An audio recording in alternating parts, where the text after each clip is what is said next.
Então vamos lá. Quando se consuma o casamento? É verdade, algumas pessoas dizem, pessoas importantes, pessoas que eu considero, né, dizem que o sexo é o que consuma o casamento. Na Igreja Católica, por exemplo, também, né? Então, se você é católico, por exemplo, e você se casa com virgem, você se casa virgem, você sempre namorou lá e tal, segurou a onda e casou virgem. Aí chega na hora H e você descobre que o seu marido lá não funciona, não vai. Ele sofre de impotência, coisa parecida. Você pode anular o casamento. Na lei do Brasil, eu acho que também pode, porque é considerado, agora mudam-se as leis, né? Era considerado um casamento onde houvesse a possibilidade, ao menos teórica, da geração, né? Se não há essa possibilidade, então não é um casamento, é uma sociedade, é uma parceria, são dois amigos, são qualquer coisa. A diferença de marido e mulher é porque eles fazem sexo, você está entendendo? Bom, isso é a compreensão das pessoas aqui no Brasil, tal, de alguns teólogos importantes, tudo mais. Na Bíblia, existe um texto que diga que o casamento passa a ser válido a partir do coito, a partir do sexo? A resposta é não há esse texto. O que há é uma compreensão. As pessoas compreendem, porque quando o Isaac foi casar com a Rebeca, a Rebeca chegou e ele foi para a tenda da sua mãe e acabou. E aí vocês entendem o resto. Mas isso não acontece com outros, né? Você tem, por exemplo, primeiro o Jacó faz o casamento. E depois do casamento, primeiro a cerimônia. E depois da cerimônia é que ele vai descobrir que ele tinha casado com a mais nova. Com a mais velha. Porque ele queria ter casado com a mais nova.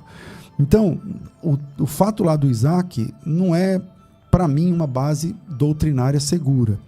O segundo, o texto de Paulo falando da prostituta. É óbvio que Paulo está tendo ali uma linguagem, ele está sendo, não sei se eu vou chamar de irônico, não seria a palavra adequada aqui, porque eu não acho que ele está sendo irônico, mas ele está ali cometendo um exagero para você entender a seriedade da questão.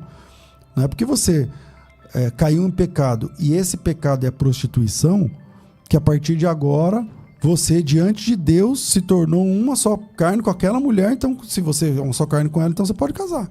Porque se você é uma só carne, entende? Então, o que ele está dizendo é, se você deixa a sua esposa, o seu marido, aí você se prostitui, então você olha o tamanho da encrenca que você está entrando. Aí você fala assim, pastor, mas espera aí, você está falando isso baseado em quê? Baseado em Gênesis 2. Quando o assunto é casamento e divórcio, os fariseus foram perguntar para Jesus e trouxeram o exemplo de Deuteronômio. A lei de Moisés fala isso, isso e aquilo. E aí Jesus falou, vocês estão baseando em Moisés?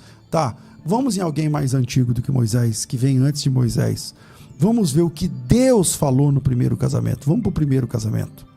E lá no primeiro casamento, disse assim, capítulo 2, versículo 19. Havendo, pois, o Senhor formado da terra, todos os animais, os homens... Versículo 21. O Senhor fez cair um sono pesado sobre o homem, e esse adormeceu. E esse adormeceu, tomou um de suas costelas, fechou o lugar com carne. A costela que o Senhor Deus tomara do homem, formou uma mulher, e a trouxe. E disse-lhe o homem, esta afinal é carne da minha carne, osso dos meus ossos, será chamada varoa, porque do varão foi tomada. E aí Deus diz, por isso deixará o homem pai e mãe, e se unirá à sua mulher, tornando-se os dois uma só carne. Então aqui você vai ter Deus santificando essa união. A partir desse momento, então, eles se tornam um. E o sexo vem para coroar aquilo que o Senhor já havia declarado. Não entra na cabeça de ninguém lendo esse texto que eles estavam fazendo sexo naquele momento, né? Então, quando o Senhor diz... por isso deixará o homem pai e mãe, se unirá à sua mulher, tornando-se os dois uma só carne, ali no momento que eu vou chamar aqui de, não existe esse nome naquele momento, mas a cerimônia, onde Deus celebra o primeiro casamento.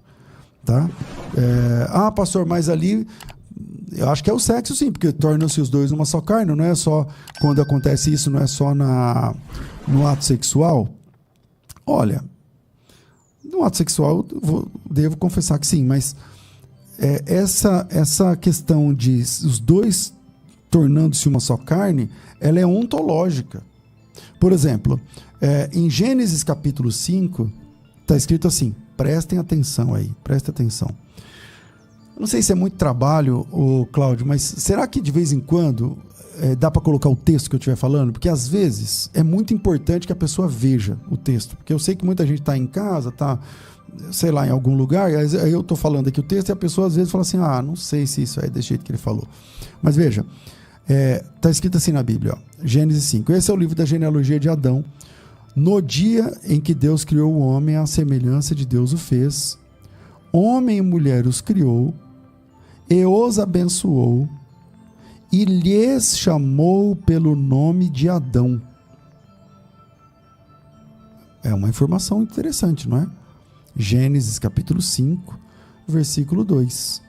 Homem e mulher os criou, os abençoou, e lhes chamou os dois, pelo nome de Adão. E eu adiciono a essa informação mais uma. Você sabia que Eva não era a primeira opção de nome da esposa de Adão? Aí tem gente que não entende isso, fala que o Adão teve duas esposas, uma antes e outra depois da queda. Não é verdade, é uma só esposa. Mas a palavra, o nome Eva, ele só aparece depois do pecado. Antes do pecado, os dois são uma unidade. Os dois formam uma unidade. Isso significa que quando Deus passava no jardim e dizia a Adão, os dois iam vir com ele, iam ter com Deus. O casal vinha ter com Deus. Porque o capítulo 5, versículo 2, diz que Deus chamava os dois de Adão. Até porque no hebraico a palavra Adam significa humanidade. Então tá aí a unidade. A unidade lá não tem a ver com o sexo exatamente. A unidade ali tem a ver com a comunhão e a unidade entre eles. Os dois se tornam um. Aliás, esse é o momento em que o homem de imagem torna-se semelhança de Deus. Porque Deus é uma comunhão de três pessoas. Há um só Deus. E nesse Deus, nessa divindade, estão três pessoas. É uma comunhão de três. É o Pai, o Filho e o Espírito Santo. Deus é uma comunhão de três pessoas. Criou a sua imagem e semelhança, criou uma comunhão. Tá certo? Então, o homem, ele é completo a partir do outro. Tá certo? Então, aí não tem a ver com sexo, exatamente. Porque no capítulo 5, nesse texto que eu li, que eu até falei, se desse para projetar, que é o seguinte: Deus os abençoou e lhes chamou pelo nome de Adão. Será que eles estavam ali fazendo sexo naquele momento? Não. Então, não necessariamente é o sexo que valida a comunhão dos dois, porque senão eu só sou uma unidade com a minha esposa na cama. Quando eu não estou na cama, não sou um só com a minha mulher. Então, essa lógica não faz sentido. Tanto que na sequência do pecado, quando o homem... eu li capítulo 5 agora, mas eu estava lendo o capítulo 2. Por isso deixará o homem pai e mãe, se unirá à sua mulher, tornando-se ambos uma só carne. E aí, os dois, versículos 25, o último versículo do capítulo 2. Ora, um e o outro, o homem e sua mulher, estavam nus e ninguém se envergonhava. Por quê? Porque há uma unidade entre eles. 1 mais 1 agora é igual a 1. Há uma unidade. Quem lembra o que aconteceu na sequência da queda? Capítulo 3, versículo 6. Vendo a mulher que a árvore era boa, agradável aos olhos, desejável para dar entendimento, tomou do seu fruto e comeu, deu-lhe também ao seu marido e comeu, e abriram-se os olhos e perceberam que estavam nus e começaram a se proteger um do outro. Ou seja, eles deixaram de ser unidade, porque um está se protegendo do outro. A primeira consequência do pecado é a separação de Deus. E a segunda consequência do pecado é a separação dessa unidade. O homem que antes era uma unidade com a mulher, não pelo sexo, mas pelo milagre, agora por causa do pecado, um e o outro começam a se acusar. Ou seja, ele que olhava para ela e se via, porque ele dizia assim, ela é osso meu, e era mesmo, porque era da costela dele. Ela é carne da minha carne, e era mesmo. Nós somos uma coisa só, nós somos uma unidade, e era mesmo, e Deus abençoou. E serão os dois uma só coisa, uma só carne. Levassar errad no hebraico. Uma carne só. E aí, isso não tem a ver com sexo, tem a ver com o milagre de Deus. A união, a comunhão tem a ver com Deus. Você está entendendo? E aí, na sequência, quando eles pecam, a unidade humana é quebrada naquele momento. Significa que quando Deus vinha no jardim e falava Adão, os dois vinham ter com Deus, significa que ontem o Adão está dizendo assim, ela e eu somos a mesma coisa. Eu e ela somos um. Isso ontem. Hoje, a unidade humana se quebra por causa do pecado e o Adão diz, foi ela, resolve com ela. Resolve aí com ela, a mulher que tu me deste. Ela não tem mais nada a ver comigo. Resolve aí com ela. E quando a unidade humana se quebra, vem as desgraças. O homem vai ter que trabalhar comer do suor da sua testa. A mulher vai se sujeitar ao homem, porque não era assim. Se eles eram uma só carne, é uma coisa só. Os dois eram uma única unidade, mas agora, como consequência, o Senhor diz para a mulher, o seu desejo será para com teu marido e ele agora te dominará. Se isso é uma consequência da queda, significa que antes não era assim, meu Deus do céu. Você está entendendo? Então, é isso. Graça e paz, povo de Deus. Eu sou o profeta pastor Marconi Silva e nós estamos com a campanha 30 dias no Salmo 17. Temos certeza que o aprendizado, que o ganho espiritual vai ser grande e a prosperidade também na sua vida. Participe conosco. O link da playlist está nos comentários fixado e também na descrição desse vídeo você encontra outras playlists para participar.